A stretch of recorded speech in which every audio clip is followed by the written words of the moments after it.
She was worth $500. Dead or alive, he'd tracked killers across 3 territories, brought in rustlers and outlaws without batting an eye, collected bounties that other men wouldn't dare chase. But when Jack Morrison first laid eyes on Sarah Whitmore in that dusty Colorado town, something shifted inside him like sand in an hourglass. The wanted poster said she'd murdered her husband in cold blood, said she'd taken his money and run, said she was dangerous, unpredictable, armed. What it didn't say was that she had eyes like storm clouds before rain, or that her hands shook when she poured coffee at the saloon where she thought nobody knew who she really was. Jack had been hunting men for 15 years. He knew guilt when he saw it, could smell fear from a mile away, understood the difference between a killer and someone who'd simply run out of choices. And Sarah Whitmore? She wasn't what that poster claimed, not even close. But by the time he figured that out, half the territory was closing in on them both. See, word travels fast in the West, and a $500 bounty draws wolves from every corner of creation. Men who don't ask questions, don't care about innocence or guilt, only care about the weight of silver in their pockets. Men who'd put a bullet in a woman's back and sleep sound that very night. And when those wolves finally caught their scent on that windswept prairie, when the arrows started flying and the guns started blazing, Jack Morrison had to make a choice that would define the rest of his days. He could collect his bounty and ride away rich, or he could take an arrow meant for her heart and discover that some things in this world are worth more than all the silver in Colorado. This is the story of a man who thought he knew the price of everything until he learned the value of a single life. A story of bullets and betrayal, of justice and the kind of love that can bloom even in the harshest ground. So settle in, because tonight we're riding into a tale that'll remind you that sometimes the most dangerous thing a bounty hunter can do is start to care. The dust of Millfield, Colorado settled on everything like a fine layer of regret. Jack Morrison rode down the main street just as the afternoon sun began its slow descent behind the mountains, casting long shadows between the weathered buildings. His black stallion, Thunder, moved with the easy confidence of a horse that had seen too many towns just like this one. Jack pulled the wanted poster from his coat pocket for the 100th time, though he'd memorized every word by now. Sarah Whitmore, wanted for murder. $500 reward, dead or alive. The crude sketch showed a woman with sharp features and cold eyes, but Jack had learned long ago that wanted posters rarely captured the truth of a person.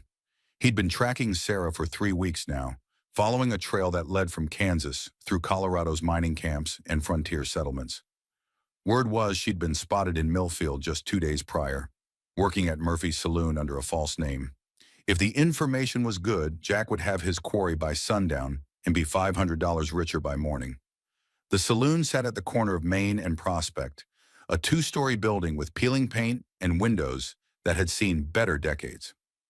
Music drifted from inside, a piano player working through "Oh, Susanna" with more enthusiasm than skill. Jack tied Thunder to the hitching post and adjusted his gun belt, feeling the familiar weight of the Colt 45 against his hip. Inside, the saloon buzzed with the usual crowd of miners, drifters, and local ranchers seeking refuge from another hard day. Smoke hung thick in the air, mingling with the scents of whiskey, unwashed bodies, and the faint perfume worn by the working girls who moved between the tables like colorful birds. Jack ordered a whiskey at the bar and let his eyes adjust to the dim light. He was looking for a woman in her mid-20s, brown hair, medium height. Someone trying to blend in, stay invisible.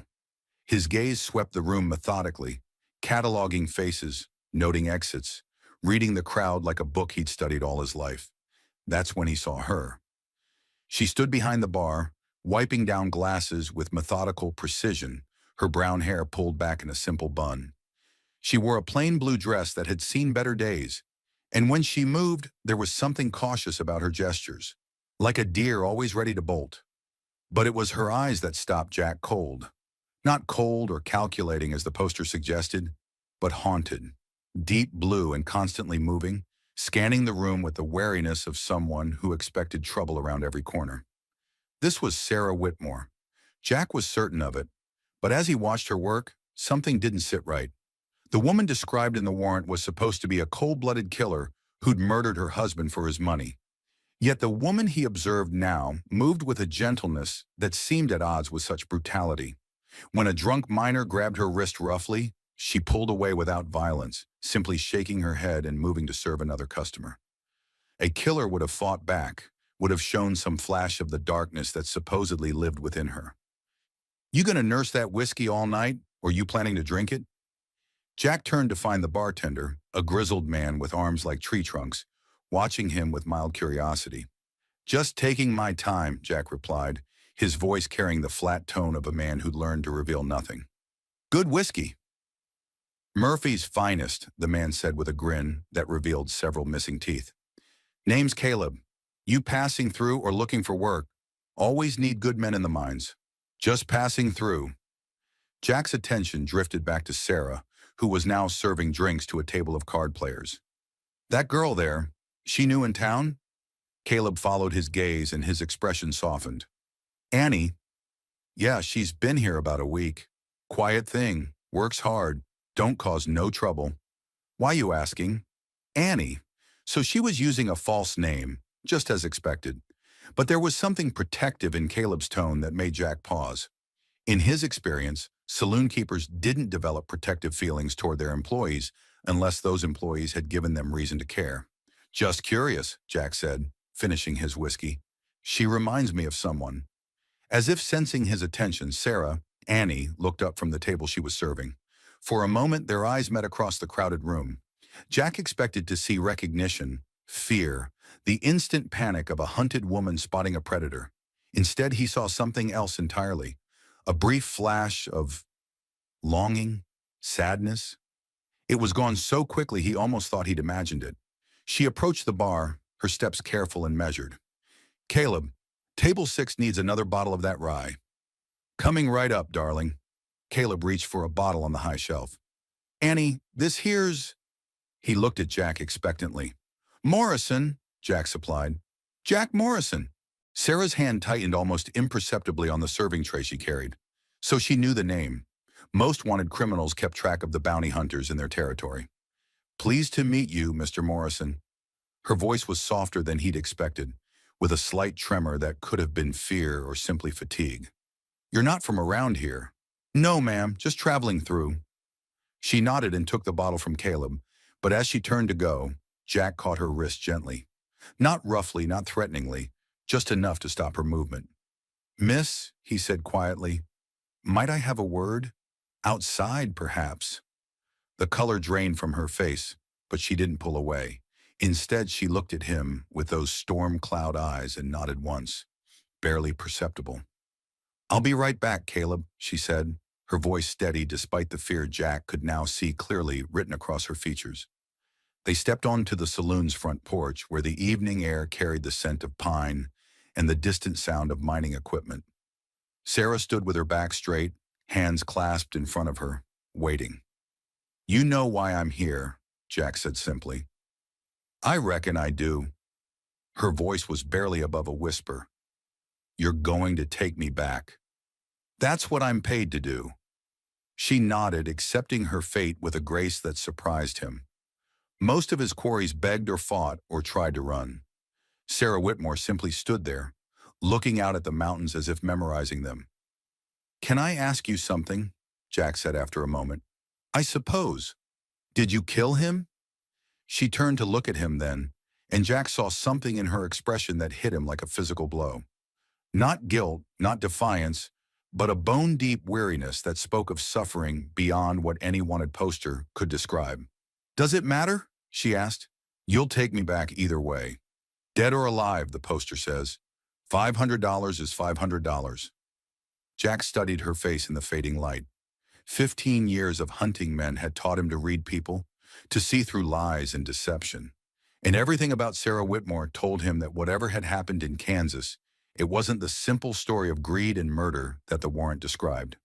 "It matters to me," he said quietly. For a long moment, they stood in silence. Then Sarah spoke, her voice so low he had to strain to hear her.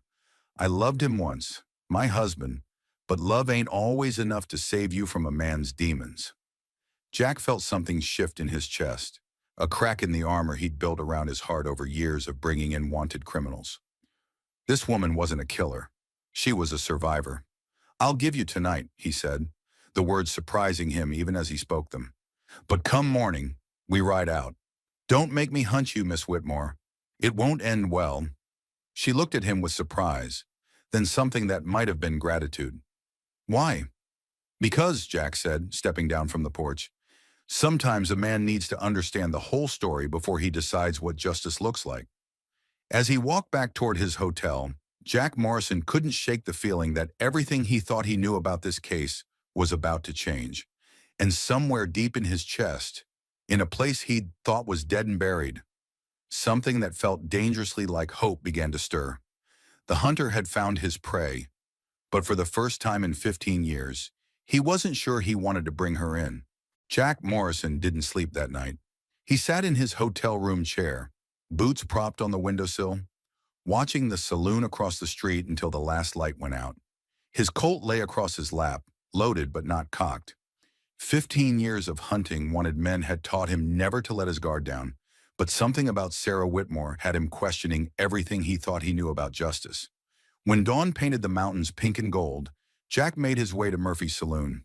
The place was quiet this early, just Caleb sweeping yesterday's sawdust and cigarette butts toward the door. The older man looked up with surprise when Jack entered. "Little early for whiskey, ain't it, Morrison?" "Looking for Annie," Jack said simply. "We had an arrangement." Caleb's expression hardened. "What kind of arrangement?" Before Jack could answer, Sarah appeared at the top of the stairs leading to the rooms above the saloon. She changed into riding clothes. Dark pants, a simple white shirt, and a brown leather vest that had seen better years. Her hair was braided down her back, and she carried a small canvas bag that probably contained everything she owned in this world. "I'm ready," she said, her voice steady but resigned. "Now hold on just a minute." Caleb stepped between them, broom still in hand. "Annie's a good girl. She ain't done nothing wrong here in Millfield." "It's all right, Caleb." Sarah placed a gentle hand on the older man's shoulder. "Mr. Morrison and I have business to settle." "What kind of business requires a gun?" Caleb's eyes had found the Colt on Jack's hip. "The kind that's none of your concern," Jack said, but not unkindly. "The lady's not in any danger from me." "You sure about that?" Sarah's voice held a bitter edge. "Dead or alive, remember?" Jack met her gaze steadily. "I gave you my word. You came willingly. That matters."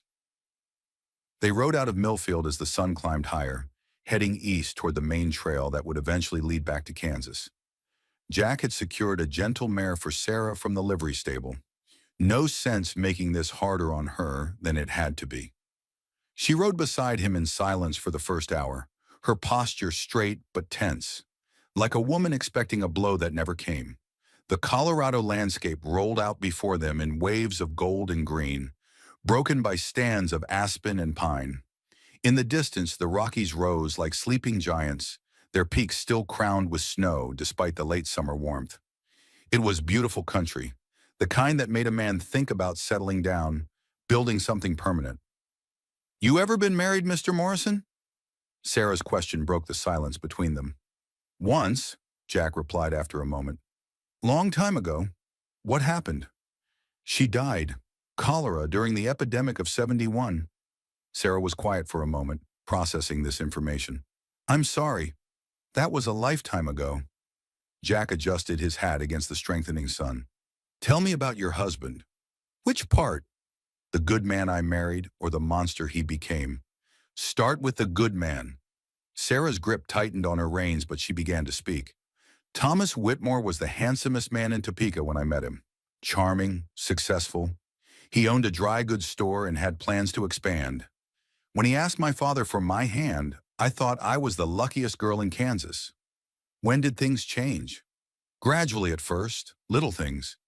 He didn't like me talking to the neighbors, said it made him look weak having a wife who gossiped. Then he decided I couldn't visit my sister anymore. Said her husband was a bad influence. Before I knew it, I was a prisoner in my own house." Jack had heard stories like this before, though rarely from the women who lived them.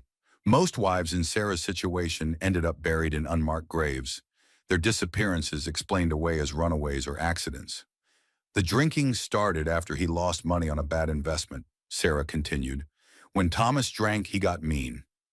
Real mean. Said things. Did things. She trailed off, her voice catching. You don't have to. Yes, I do. Her voice grew stronger. If I'm going to hang for killing him, you should know why. They stopped to water the horses at a creek that wound through a grove of cottonwoods. Sarah dismounted gracefully and led her mare to the water's edge. Jack watched the way she moved. Careful, economical, like someone who'd learned not to draw attention to herself. The night it happened, Sarah said, not looking at him, Thomas came home drunk as usual. But this time was different. Worse. He had his father's old army pistol with him, kept waving it around, saying he was going to teach me a lesson about respect. Jack felt his jaw clench. He'd seen what men could do when drink and rage took hold of them. He hit me first. Nothing new there. But then he cocked that pistol and put it against my temple. Sarah's hand moved unconsciously to the side of her head. Said he was tired of having a disobedient wife, that maybe he'd be better off as a widower. What did you do? I fought back. For the first time since they'd left Millfield, Sarah looked directly at him. I grabbed for the gun. We struggled. It went off. And Thomas? Died instantly. Single shot to the chest. Jack studied her face, looking for any sign of deception. All he saw was pain and a weariness that went bone deep. Why didn't you tell the sheriff what really happened? Sarah laughed, but there was no humor in it. Thomas was respected in town. I was just his wife. Who do you think they believe? A grieving widow claiming self-defense, or the story that made more sense? Greedy wife kills husband for his money. So you ran. I took what little money I could find and rode out that very night. Been running ever since. They remounted and continued east, the afternoon sun beating down on them from a cloudless sky. Jack found himself stealing glances at Sarah as they rode, trying to reconcile the woman beside him with the cold-blooded killer described in the wanted poster. Everything about her story rang true. He'd seen enough domestic violence in his years as a lawman to recognize the patterns. Can I ask you something, Mr. Morrison? Jack, and yes. Why did you become a bounty hunter? Jack was quiet for so long that Sarah probably thought he wasn't going to answer. Finally, he spoke. After my wife died, I became a sheriff. Thought I could make a difference, bring justice to folks who needed it. But I learned real quick that justice and law ain't always the same thing. Rich men bought their way out of trouble, while poor folks hanged for stealing bread. So you quit. Got fired. Wouldn't look the other way when the mayor's son beat a saloon girl half to death. That's when I started hunting bounties. At least then I was honest about what I was. A man who brought in wanted criminals for money. And now, Jack glanced at her, now I'm wondering if I've been on the wrong side of justice more often than I thought. As the afternoon wore on, they talked about other things. Sarah's childhood on a farm outside Topeka, Jack's years in the Army before he became a lawman, the changing face of the West as railroads and telegraph lines connected distant towns. Despite the circumstances, Jack found himself genuinely enjoying her company. Sarah was intelligent, well-read despite her limited education, and possessed a dry sense of humor that emerged when she forgot to be afraid. They made camp that evening beside a small lake surrounded by aspens whose leaves whispered secrets in the evening breeze. Jack built a fire while Sarah prepared a simple meal from their supplies. As darkness settled over the landscape and stars began to appear overhead, they sat on opposite sides of the fire like old traveling companions rather than hunter and prey. Jack, Sarah said quietly, poking at the fire with a stick, what happens when we reach Kansas? You'll face trial for Thomas's murder. And if they don't believe my story, Jack stared into the flames, seeing the future laid out before them with grim clarity. Then you'll hang. I see. She was quiet for a moment. Will you testify for me? Tell them what you think really happened. If they'll let me. Thank you. Her voice was soft, grateful.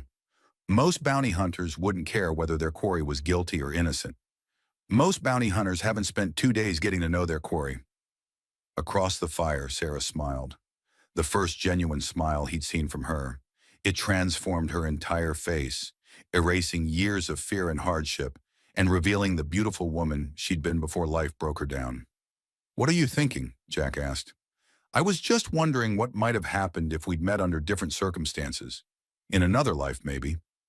Jack felt something stir in his chest, something he'd thought was dead and buried with his wife all those years ago. In another life, I might have asked you to dance at the church social, brought you flowers from my garden. I would have liked that, Sarah said softly. The fire crackled between them, and somewhere in the distance a coyote howled at the star-filled sky. Jack Morrison realized that for the first time in 15 years, he was dreading the end of a hunt.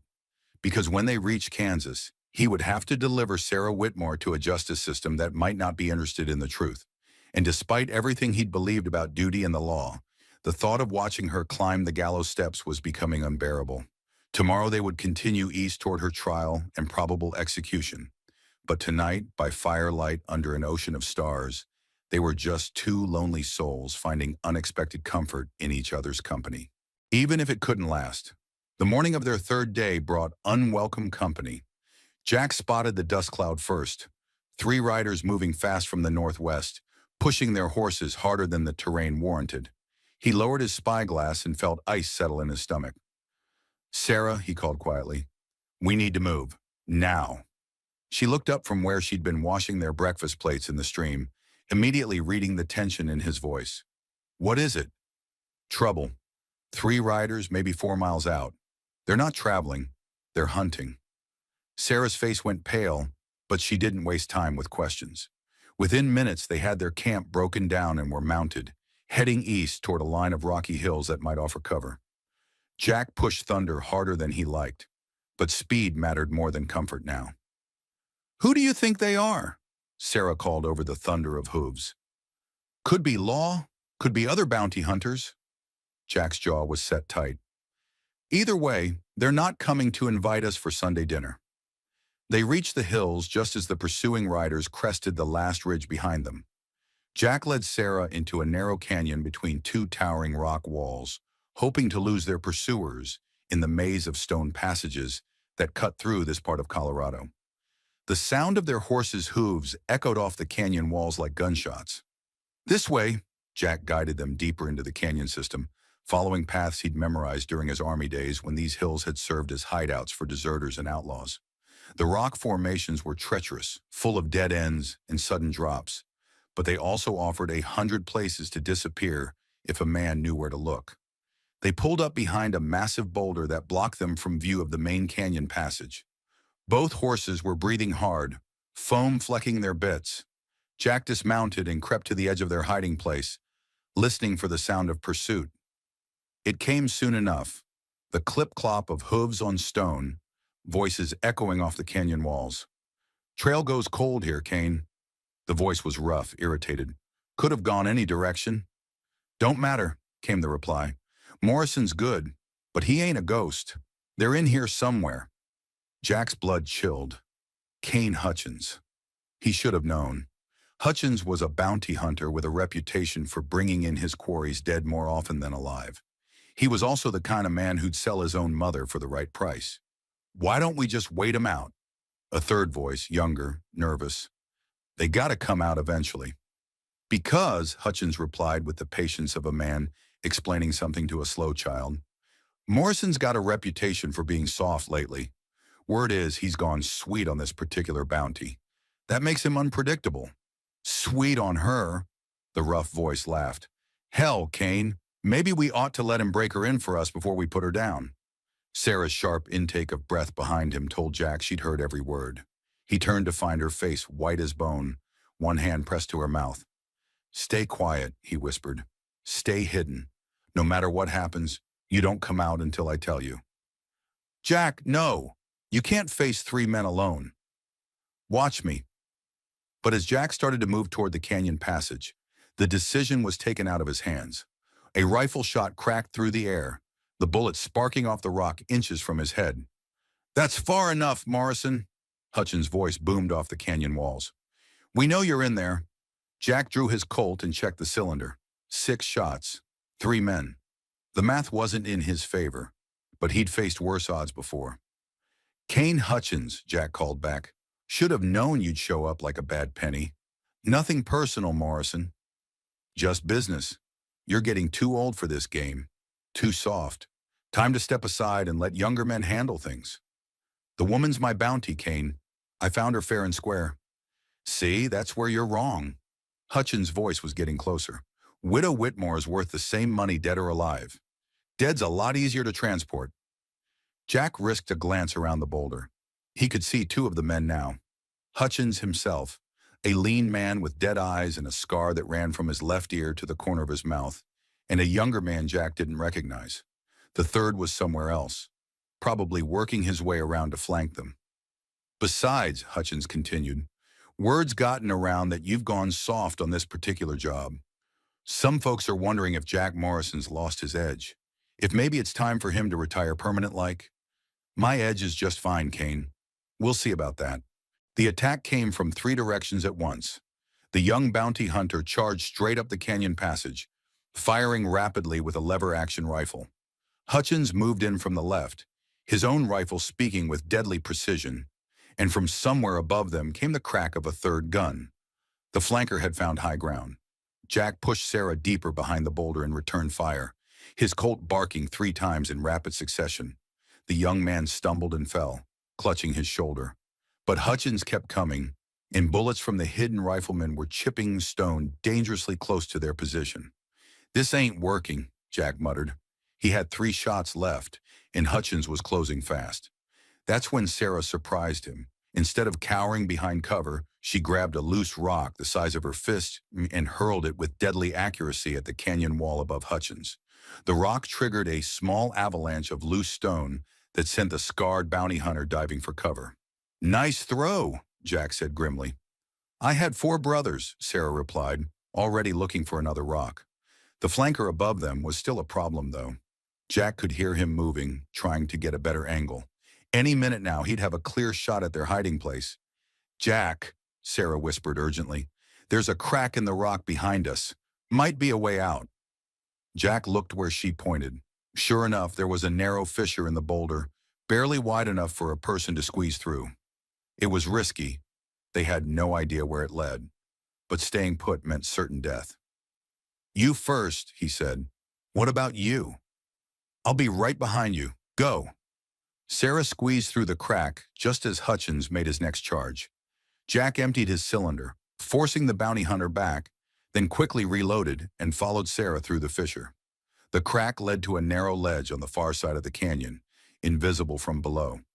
They were trapped on a shelf of rock about 20 feet above the canyon floor, with nowhere to go but up or down. Can you climb? Jack asked, eyeing the rock face above them. Do I have a choice? They started climbing, using handholds worn into the rock by centuries of wind and rain.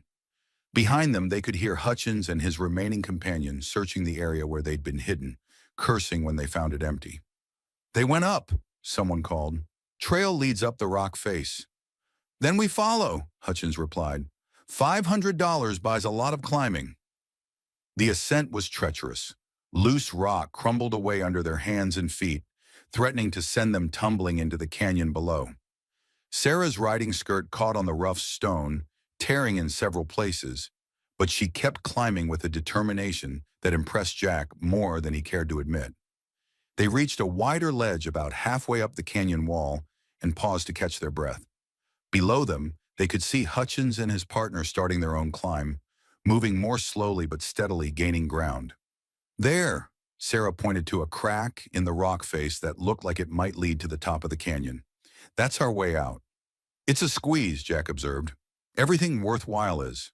They worked their way through the crack, which opened into a narrow chimney that led toward daylight above. Jack went first this time, testing each handhold before trusting his weight to it. The rock was solid here, worn smooth by thousands of years of weather, but still offering enough grip for careful climbers. They emerged onto the canyon rim just as the sun reached its zenith, breathing hard but alive. Behind them, they could hear Hutchins's voice echoing up from far below, creative profanity bouncing off the canyon walls. We need to keep moving, Jack said, helping Sarah to her feet. They'll find another way up eventually. But as they turned away from the canyon edge, Jack saw something that made his heart sink. Their horses were gone, either spooked by the gunfire or taken by the third member of Hutchins's gang. They were on foot now in hostile country, with determined killers on their trail. What now? Sarah asked, seeing his expression. Jack looked out at the vast expanse of Colorado territory stretching endlessly before them. Mountains to the west, plains to the east, and not a settlement in sight. They had the clothes on their backs, his gun with a handful of bullets, and precious little else. Now we walk, he said simply. How far to the nearest town? Jack consulted the mental map he'd been building during their journey. Copper Creek's about 15 miles northeast. If we can make it there before nightfall, we might be able to get horses and supplies. And if we can't? Jack didn't answer. They both knew what would happen if Hutchins caught them in the open without horses or cover. The bounty hunter wasn't known for his mercy, and he'd made it clear that dead was just as good as alive when it came to collecting rewards.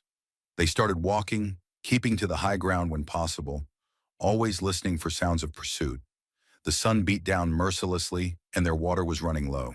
But they were alive, they were free, and for the moment, that had to be enough. As they walked, Jack found himself stealing glances at Sarah. Her face was scratched from their climb, her dress torn and dirty, but her spirit remained unbroken. She walked with her head up and her shoulders square, facing whatever came next with a courage that humbled him. "Sarah," he said after they'd walked in silence for an hour. "Yes?" "Back there, when you threw that rock, that was quick thinking. Probably saved our lives." She smiled, and despite their desperate circumstances, it lit up her entire face. "I told you I had 4 brothers. You learn to fight or you learn to lose. Remind me never to get on your bad side.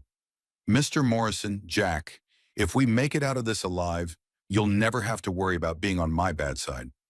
The promise in her voice sent warmth through Jack's chest, even as the sound of distant hoofbeats echoed across the plains behind them. Hutchins was still coming, still hunting, still determined to collect his bloody reward. But for the first time in 15 years, Jack Morrison had something more valuable than money to fight for. He had hope, and he had a woman who was willing to fight beside him instead of hiding behind him. It might not be enough to save them, but it was enough to make him want to try. The sun was sinking toward the western mountains when Jack and Sarah finally spotted the smoke of Copper Creek rising from the valley below. They'd been walking for 8 hours across rough country, and both were feeling every step. Sarah's riding boots hadn't been made for this kind of travel, and Jack could see her trying not to limp. "Almost there," he said, offering her his arm for support. "I can make it," she replied, but she didn't refuse his help. Copper Creek was smaller than Millfield, maybe 200 souls trying to scratch a living from the unforgiving Colorado soil. The main street was just hard-packed dirt lined with false front buildings that had seen better decades. But it had a hotel, a general store, and most importantly, a stable where they might be able to buy horses.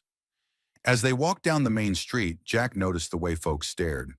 2 travel-worn strangers on foot in this part of the territory was unusual enough to draw attention, and attention was the last thing they needed right now. "We need a story," Jack said quietly. "Something that explains why we're here without horses."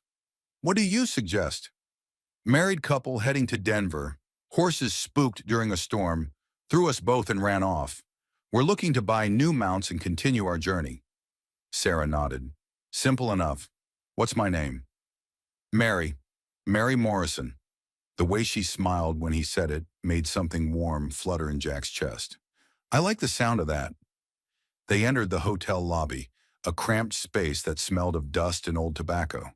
The clerk behind the desk looked up from his ledger with the weary expression of a man who'd given up on excitement years ago. "Help you folks?" "We need a room," Jack said. "My wife and I had some trouble on the trail. Lost our horses." The clerk's eyebrows rose slightly. "Bandits?" "Storm spooked them, threw us both, and lit out for parts unknown." "That's rough luck." "Name?" "Morrison, Jack and Mary Morrison." The clerk turned the register around for Jack to sign. As he did, Jack caught sight of the previous entries. Most were traveling salesmen and drifters, but one name made his blood run cold. K. Hutchins, party of 3, checked in 2 hours ago. Jack kept his expression neutral as he finished signing, but his mind was racing. Hutchins had somehow gotten ahead of them, probably by taking a more direct route while they'd been forced to climb out of the canyon. The bounty hunter was here, waiting. Room 6, top of the stairs, the clerk said, handing over a key. Supper's served until 8 if you're interested. Much obliged. Jack guided Sarah upstairs, his hand resting casually on his gun butt. The hallway was narrow and dimly lit, with 4 doors on each side. Room 6 was at the far end, which was good. It would give them some warning if anyone came calling. Once inside with the door locked behind them, Sarah sank into the room's single chair with a sigh of relief. My feet feel like they're on fire. Take your boots off. I'll see if I can find something to help with the blisters. But Jack's attention was focused on the window that looked out over the main street. From here, he could see the stable, the saloon, and most importantly, the hotel entrance. If Hutchins made a move, Jack would see him coming. Jack, Sarah's voice was quiet, concerned. What's wrong? Hutchins is here. Checked in 2 hours ago. Sarah went very still. He got ahead of us. Looks like it. Probably figured we'd head for the nearest town and decided to wait for us here. So what do we do? Jack pulled the curtain closed and turned to face her. We get out of here. Tonight, as soon as it's full dark. Without horses? I saw a couple of mounts tied behind the general store. If we're quiet about it, we might be able to borrow them. You mean steal them? Jack met her gaze steadily. Would you rather be a horse thief or a dead woman? Sarah considered this for a moment, then nodded. Horse thief it is. They waited until the sounds from the saloon across the street reached their peak. Loud voices, piano music, the occasional cheer from a successful poker hand.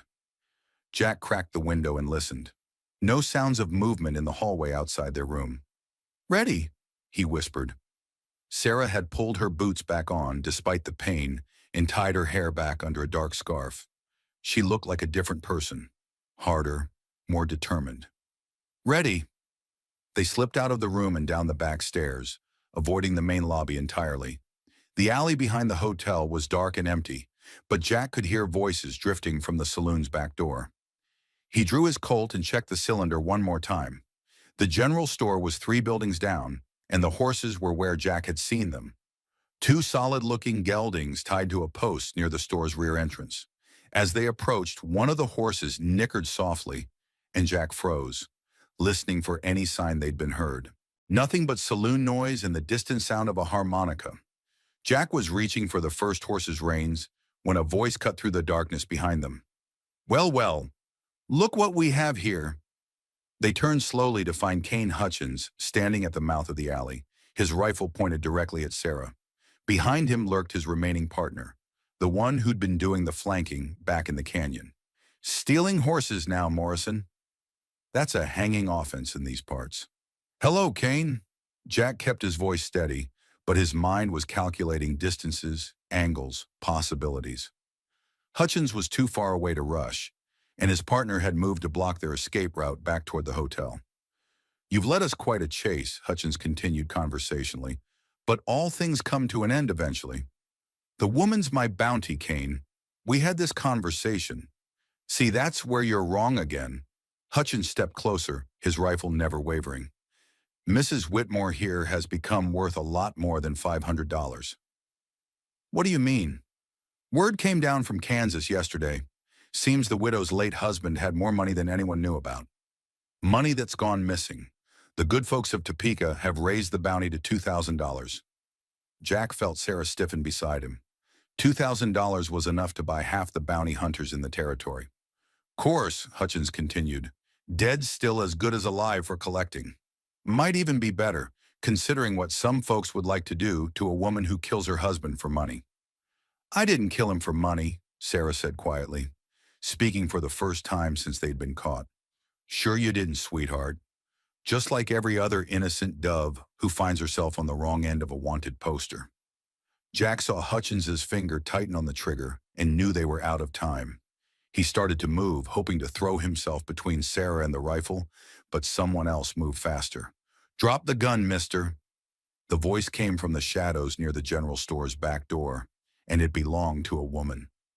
A moment later, she stepped into the pale moonlight, an elderly lady in a worn dress and work apron, pointing an ancient shotgun at Hutchins with hands that were rock-steady despite her age. Mrs. Patterson, Hutchins said, not lowering his rifle. This doesn't concern you. It concerns me when armed men threaten folks in my alley, the old woman replied calmly. Now I said drop the gun. You don't understand. These people are criminals. What I understand is that you're pointing a rifle at an unarmed woman while your friend there blocks their way out. Where I come from, we call that murder, not law enforcement. Jack saw his chance. While Hutchins was distracted by the unexpected intervention, Jack drew and fired in one smooth motion. The bullet took Hutchins in the right shoulder, spinning him around and sending his rifle clattering across the alley.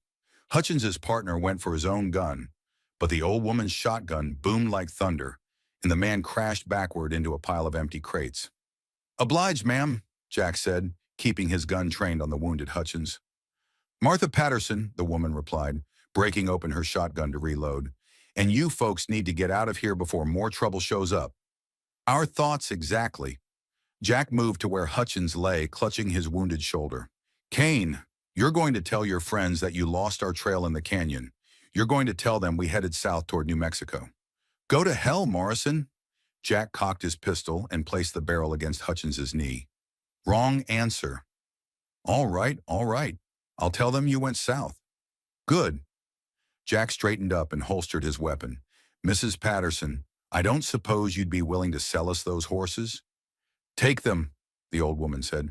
Consider it my contribution to keeping murderers out of my town. Within minutes, Jack and Sarah were mounted and riding hard out of Copper Creek, heading northeast toward the Kansas border. Behind them, the town's lights grew smaller and eventually disappeared, swallowed by the vast darkness of the Colorado plains. They rode in silence for the first hour, both lost in their own thoughts. Finally, Sarah spoke. $2,000. I heard. That's a lot of money, Jack. More than most folks see in 10 years. Jack glanced at her, trying to read her expression in the moonlight. What are you getting at? I'm saying you'd be a fool not to turn me in for that kind of money. I'd be a rich woman's bounty instead of a poor woman's. Money's not everything, Sarah. It is when you don't have any. They rode on through the night, following the North Star toward an uncertain future. Behind them, Copper Creek slept peacefully, and somewhere in its shadows, Kane Hutchins nursed his wounds and planned his revenge. But ahead of them lay Kansas, and the reckoning that Sarah had been running from for months. And despite the growing feelings between them, both Jack and Sarah knew that some things couldn't be outrun forever. The only question now was whether justice would prove stronger than vengeance, and whether love could survive the harsh light of a courtroom where truth was often less important than perception. As dawn approached and the mountains fell away behind them, Jack Morrison realized that he was no longer hunting a bounty. He was protecting the woman he'd fallen in love with, and that changed everything. Even if it might get them both killed. They'd been riding hard for 3 days when the Apache found them. Jack first spotted the smoke signals rising from the distant mesas, while they watered their horses at a creek that cut through the rolling grassland. 3 columns of smoke rising and dissipating in a pattern that spoke of communication, coordination, purpose. What is it? Sarah asked, following his gaze. Apache. Mescalero, most likely, judging by the territory. Jack's voice was tight with concern. They're talking to each other. About us? Hard to say. Could be routine communication. Could be a hunting party coordinating a raid. Or ... He trailed off, not wanting to voice the worst possibility. Or what? Or someone's paying them to track specific people. Sarah's face went pale. You think Hutchins hired them? Wouldn't put it past him. Apache are the best trackers in the world, and they're not particular about who pays them as long as the price is right. They mounted up and pushed eastward, but Jack couldn't shake the feeling that they were being watched. The vast prairies stretched endlessly around them, broken only by occasional stands of cottonwood and the distant blue line of mountains. It was beautiful country, but it offered precious little in the way of cover. By midday, the feeling had grown stronger.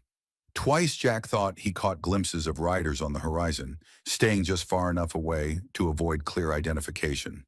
But they were there, pacing the fugitives like wolves following a wounded deer. How many do you think? Sarah asked during a brief rest stop. At least 6, maybe more. Jack checked his rifle for the 12th time that day. They're not attacking because they don't need to. Time's on their side. What do you mean? We're running low on water, the horses are tired, and we're still 2 days from the Kansas border. They can afford to wait for the perfect moment. That moment came at sunset. They'd taken shelter in a small grove of trees beside a dry creek bed, hoping to rest the horses and perhaps find water by digging. Jack was checking the horse's hooves when Sarah's sharp intake of breath made him look up. The Apache materialized from the tall grass like ghosts made flesh. 8 warriors, their faces painted for war, mounted on ponies that seemed to flow across the ground without sound. They formed a loose circle around the grove, close enough to attack but far enough away to avoid Jack's rifle. At their head rode a man Jack recognized from wanted posters. Victorio's nephew, called Red Wolf by the whites. He was young for a war chief, maybe 30, with intelligent eyes and scars that spoke of many battles. "Jack Morrison," Red Wolf called out in accented but clear English. "You are far from your usual hunting grounds." "Red Wolf!"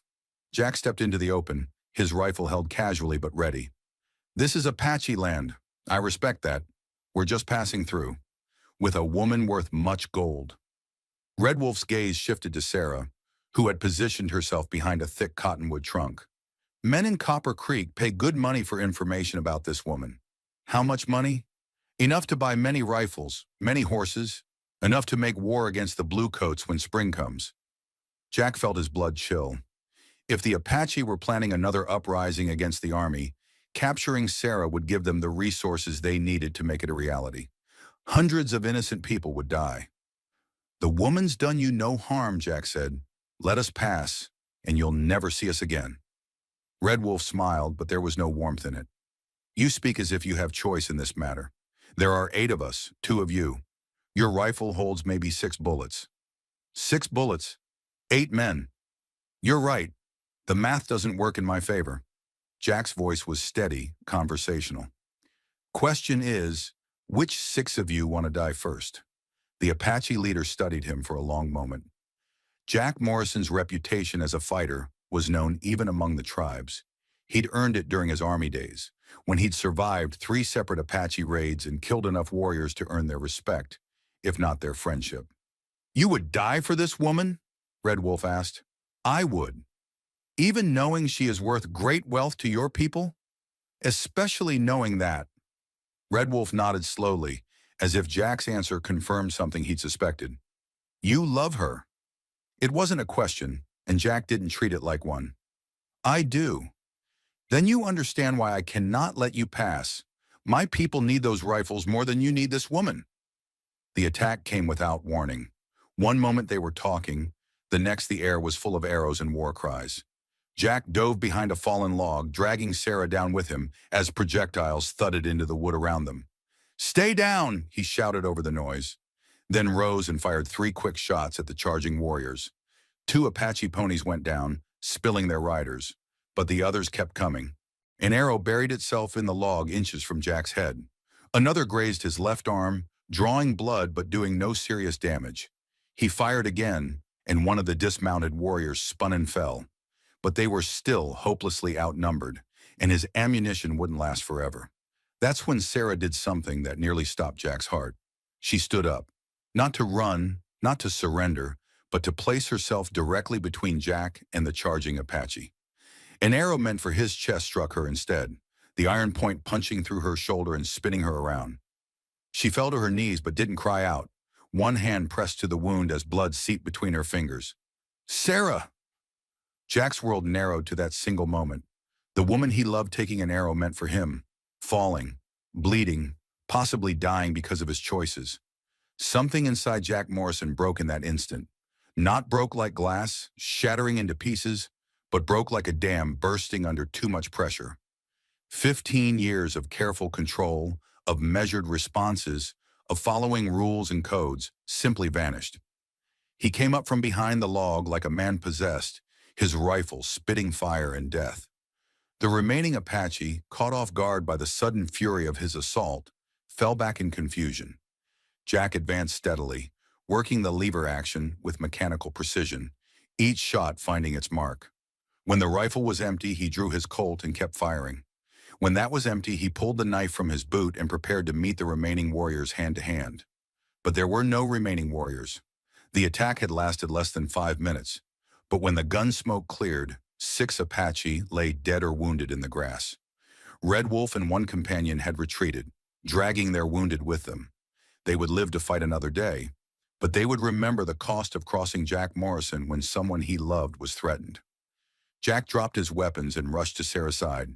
She was conscious but pale, the arrow still protruding from her shoulder at an angle that suggested it had missed the major blood vessels.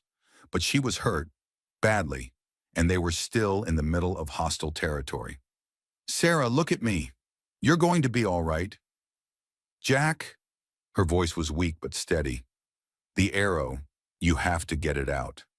"I know. This is going to hurt." "Do it." Jack examined the wound carefully. The arrow had gone through cleanly, missing the bone. If he could remove it without causing more damage, she might survive. But it would require cutting, and they had no proper medical supplies. Using his knife, he carefully cut away the fabric around the wound, then gripped the arrow shaft with both hands. "On 3. 1, 2. He pulled on 2, knowing that anticipation would only make it worse. Sarah's scream echoed across the prairie, and for a moment she went limp in his arms. But the arrow came free, and the bleeding, while serious, wasn't life-threatening. Jack tore strips from his own shirt to bind the wound, working with the practiced efficiency of a man who doctored many battle injuries during his army days. As he worked, he talked to keep Sarah conscious. "You saved my life back there. That arrow was meant for me. Couldn't let you die," she whispered. "Not when we, I know I love you too." The words hung in the air between them, honest and raw and spoken in a place where love seemed impossible. But they were true, and both of them knew it. "Jack," Sarah's voice was getting stronger as the initial shock of the wound wore off. "I need to tell you something. About Thomas, about the money they think I stole." "It can wait."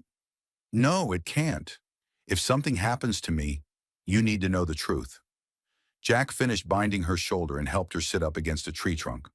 Around them, the prairie had gone silent again, as if the land itself was holding its breath. "Thomas did have money hidden away," Sarah continued. "More than anyone knew, but I didn't steal it." "Then where is it?" "I gave it away, all of it, to the families of the men he'd cheated in business, to the widow whose husband died building Thomas's new store because he was too cheap to pay for proper materials. I gave it to people who needed it more than I did." Jack stared at her. "All of it? $2,000 worth?" "More like 5,000. Thomas had been stealing from people for years, skimming profits, charging for materials he never ordered.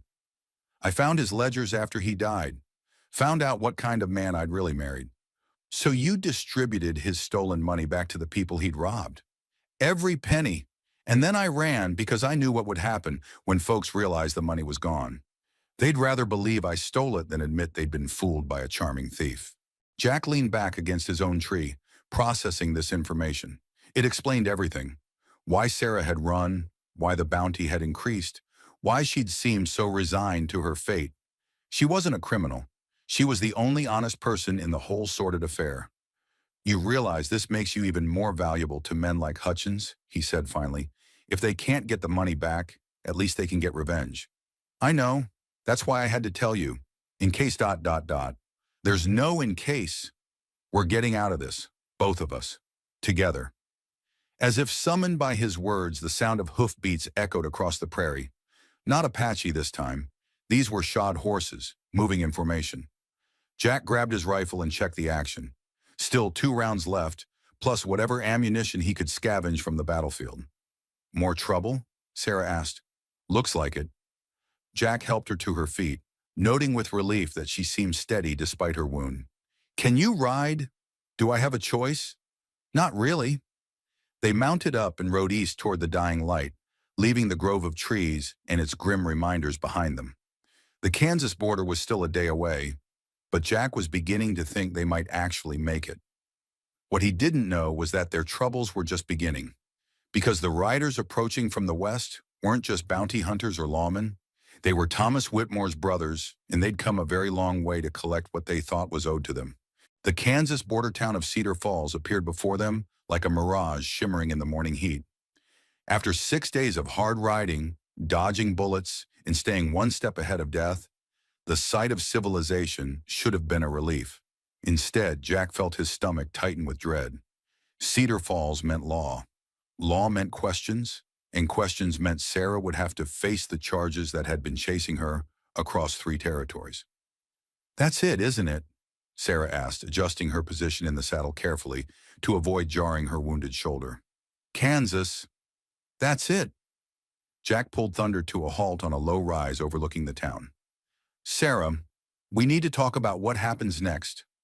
She turned to look at him, and Jack was struck once again by her strength. Despite everything they'd been through, the arrow wound, the sleepless nights, the constant threat of death, her eyes remained clear and determined. "You're going to turn me in," she said simply. "It's what you were hired to do."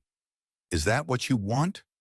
"What I want and what needs to happen are 2 different things."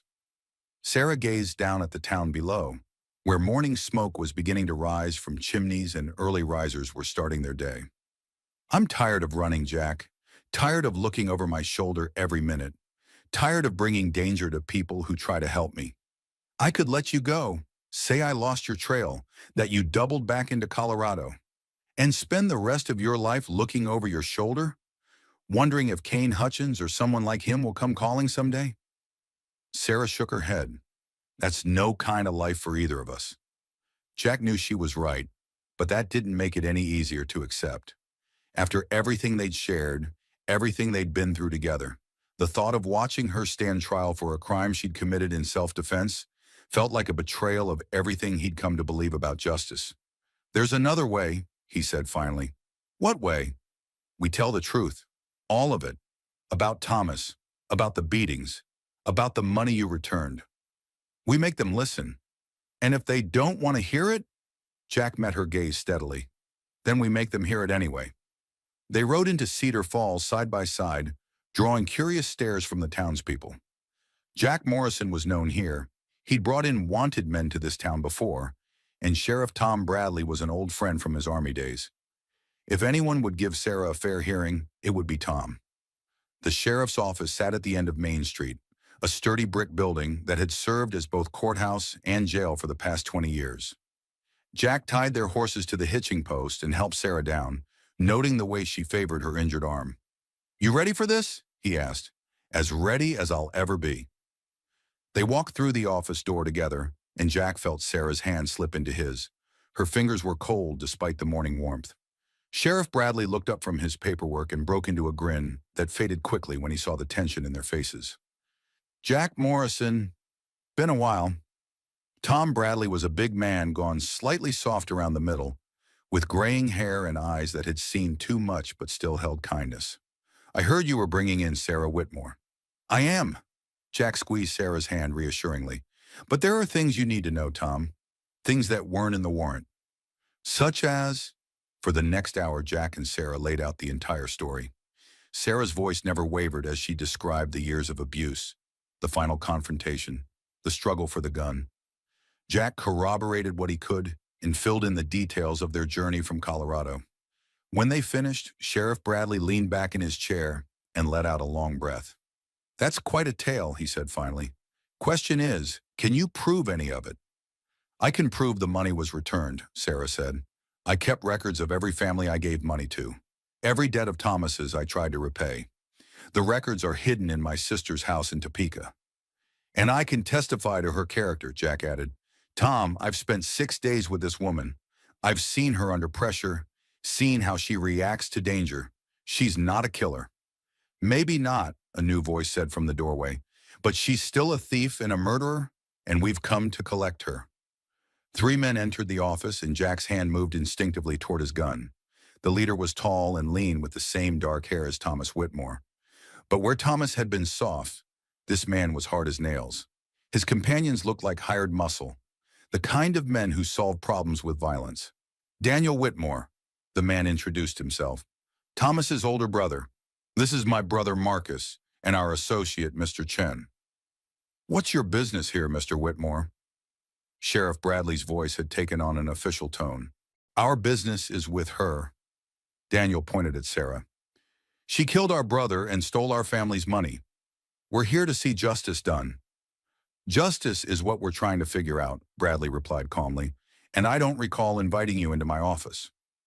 We have every right to be here. We're the victim's family. Jack studied the three men, noting the way they positioned themselves to block the exits, the casual way their hands rested near their weapons. These weren't grieving relatives seeking closure. They were predators who'd smelled blood in the water. Funny thing, Jack said conversationally. Sarah told me Thomas had two brothers, but she said they disowned him years ago.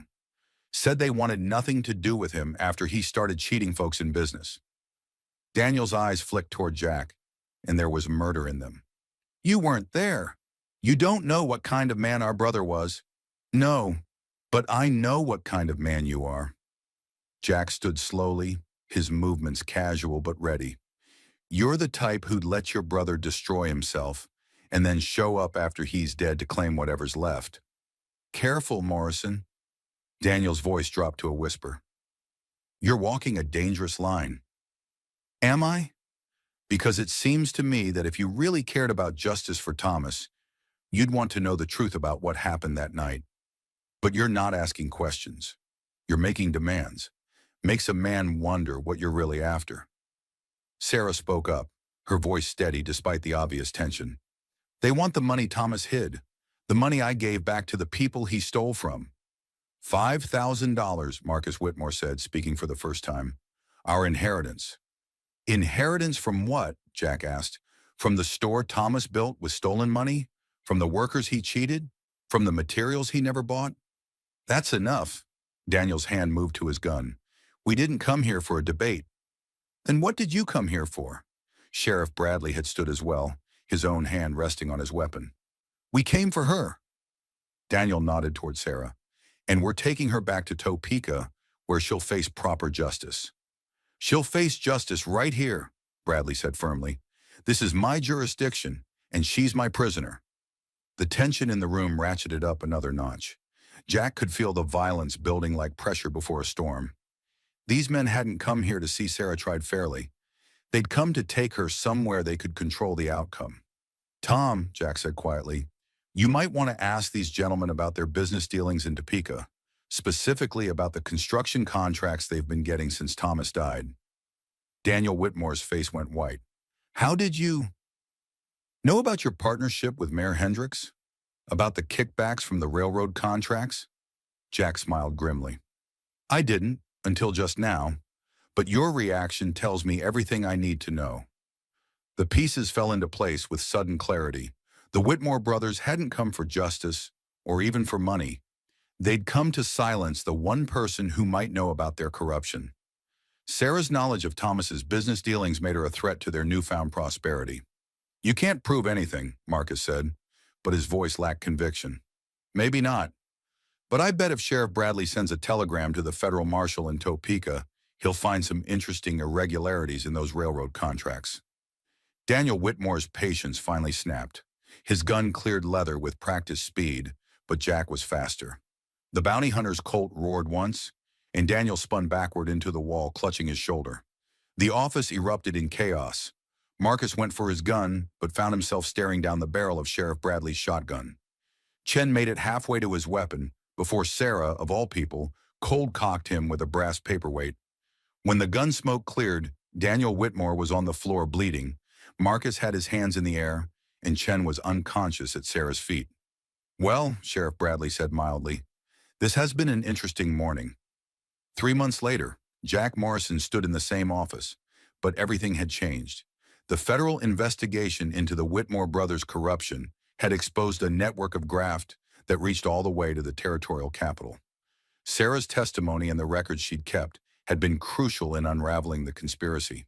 More importantly, her trial for Thomas's death had ended in acquittal when the jury heard the full story of her abuse and her act of self-defense. The judge had commended her for returning the stolen money to its rightful owners, calling her a woman of exceptional character and courage. So what's next for you two? Sheriff Bradley asked, leaning back in his chair with a satisfied smile. Jack looked at Sarah, who was standing by the window, watching the morning bustle of Cedar Falls. The arrow wound had healed cleanly, leaving only a small scar, but the real healing had gone much deeper than that. Well, Jack said, I'm thinking about retiring from bounty hunting. And doing what instead? Sarah and I are talking about buying some land outside town, maybe raising horses, maybe raising a family. Sarah turned from the window and smiled, the same smile that had stopped Jack's heart that first night around the campfire. He asked me to marry him, she said. And I said yes. Seems like the least I could do for the man who saved my life. I thought you saved his life, Bradley said with a grin. We saved each other, Jack replied, reaching for Sarah's hand. That's what people do when they love each other. As they walked out of the sheriff's office and into the bright Kansas sunshine, Jack reflected on how much had changed since that day in Millfield, when he'd first spotted his quarry. He'd been hunting a $500 bounty and had found something infinitely more valuable. He'd found love and purpose, and the knowledge that sometimes the most important thing a man could hunt for was the truth. The bounty hunter's heart had finally found its home, and they all lived to fight another day under the endless sky of the American West, where justice was sometimes rough but love could conquer even the hardest hearts. And so, across these unforgiving lands, another tale drifts away with the wind. Jack Morrison learned that sometimes the most valuable bounty a man can collect isn't measured in silver or gold, but in the courage to stand up for what's right, even when the whole world seems against you. Sarah Whitmore discovered that running from your past isn't nearly as powerful as facing it with someone who believes in you. Their story reminds us that love can bloom in the harshest ground, that justice isn't always found in courtrooms or wanted posters, and that sometimes the people we're hunting are really the ones meant to save us. If this tale of bullets and betrayal, of second chances and stubborn hearts touched you in any way, let us know in the comments below. Have you ever had to choose between duty and love? Have you ever stood up for someone when nobody else would? Your stories matter to us, and we read every single comment. Don't forget to hit that like button if Jack and Sarah's journey moved you, and subscribe to Wild West Stories for more tales of courage, redemption, and the kind of love that can change a person's entire world. Because out here in the American West, there are still so many truths left to tell, so many hearts left to heal, and so many stories waiting to remind us that even in the darkest times, hope rides just over the next ridge. Until next time, keep your powder dry and your heart open. This is Wild West Stories, and we'll see you on the trail.